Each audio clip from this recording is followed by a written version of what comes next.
here. My name is Marty Parker. I have a tendency to overconfess, so I'm just trying to edit myself a little bit. So I have a nonprofit, a little nonprofit called Stairway Division.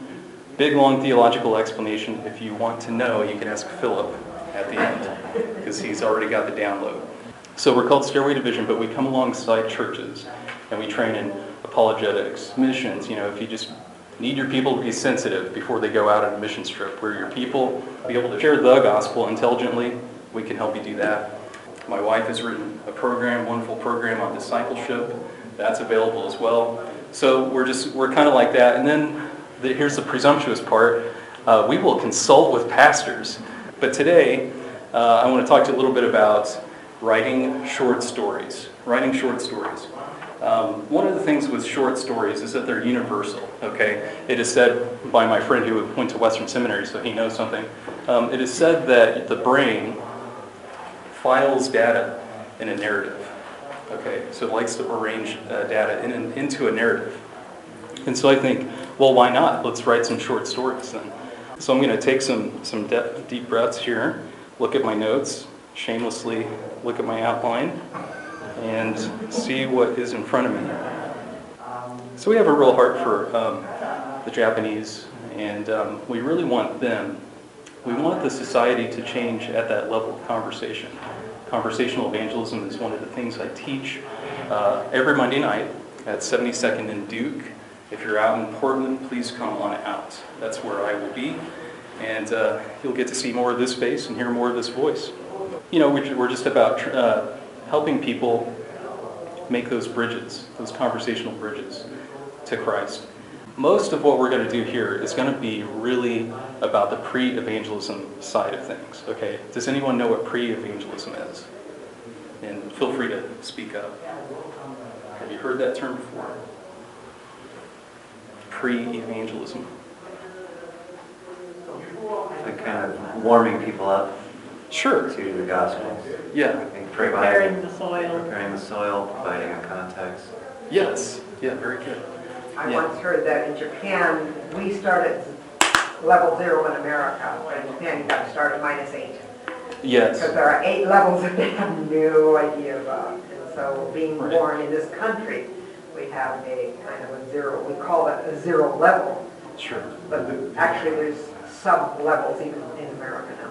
Yes, absolutely. That would be called a free evangelism. Yeah, and what Joan is talking about is, let's say conversion is 0. Well, all the steps before that to come to conversion would make that up. Someone who's beyond 0, that's someone who's maybe the highest level Christian. And I think I'm quoting Ramesh Richards. I think that's Dallas Seminary. Someone who, the highest level of Christianity is someone who is willing to die for their faith. That would be like a martyr or a missionary, someone who is sent. So that's kind of the range there. And certain worldviews put you more in the negative than other worldviews. Okay, if you're a Buddhist, God is irrelevant. That puts you more in the negative. So that's a deeper threshold to cross to get to 0. Okay, that kind of gives you the window there. So really, with writing short stories, we want to identify a problem or a virtue in Japanese culture, then write a short story that explains the issue, fulfilled, affirmed, or solved by Jesus Christ. The student can share, that's you guys, your short story in whatever context is natural. So maybe it's film, maybe it is YouTube, maybe it's just an everyday conversation with a Japanese person. That's where we want you to share it. I think we have enough people here to get to know each other a little bit more. Would you like to start and share your name and a little bit about yourself, ministry, or what you hope to get out of this class? Or My name is Vicki Bridges. I work with Japanese exchange students. They're here, high school students here for 1 year, and basically just help them make it through the year. And out of this class, I wasn't quite sure what I would get out of it. Okay. I'm Dan Lockwood. I do campus ministry at the University of Oregon with international students generally, but also along with that kind of have a natural affinity for Japanese. My wife is Japanese, and I lived in Japan for just 1 year, but so Japanese students is a big part of what we do. And recently started taking classes at Biola in the area of apologetics, so I'm really curious, what I can learn from here. And I'm trying to merge these two worlds because there aren't many Japanese students that live in the world that I'm studying in right now. Yeah. And I'd like to figure out how to intersect those worlds a little more. Thanks, Dan. I'm Philip Ellison.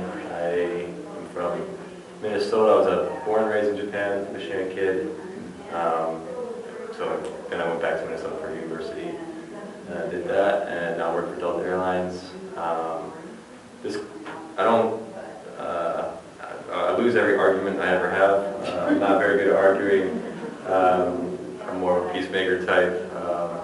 But I really like the concept of just finding ways to communicate the truth to people in a creative, natural way for me, which isn't a back and forth, more lecture or discussion, debate style. So a short story would be more something that I would be better at anyway.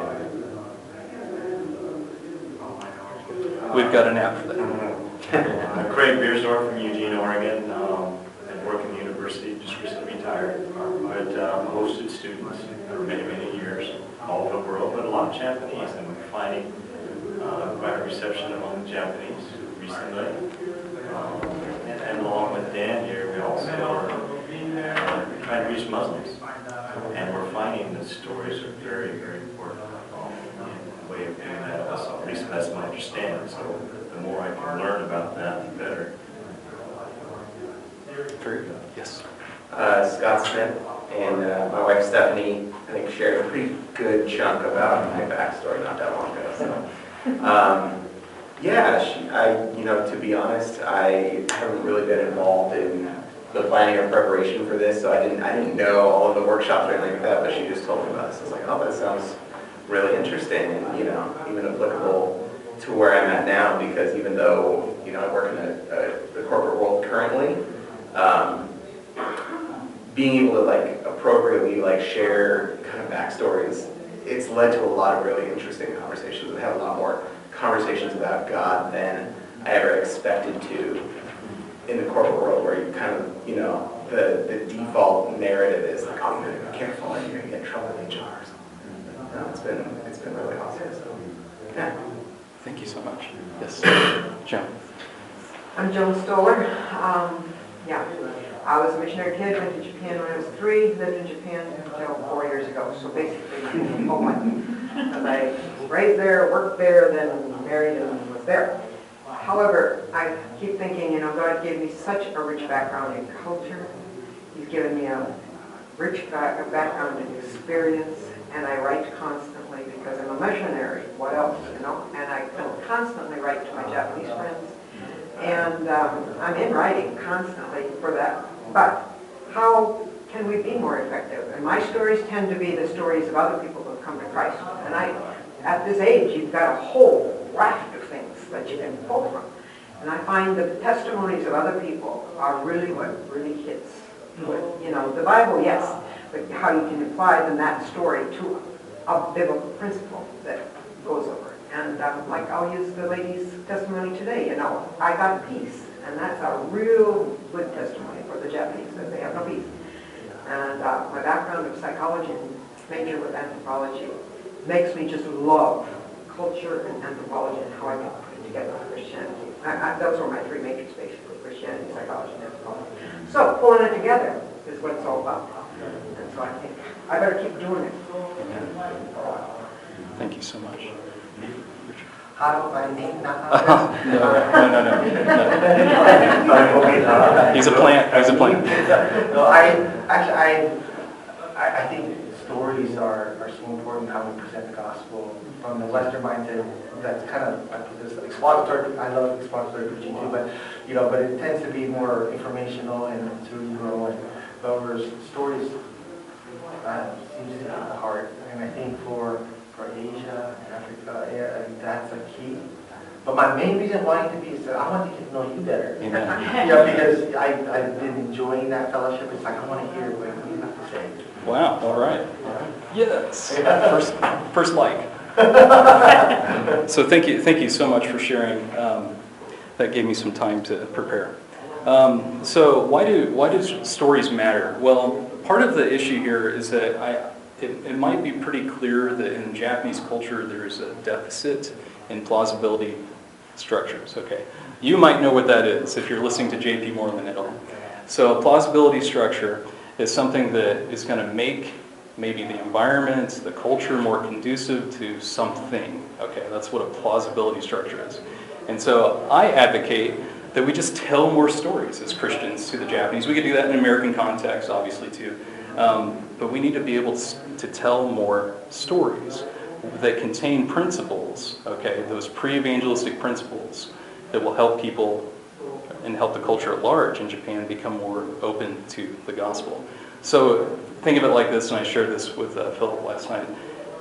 It's hard to believe in a resurrected Lord or God in the flesh unless you believe in God first. Well, we need to build a plausibility structure for the existence of God.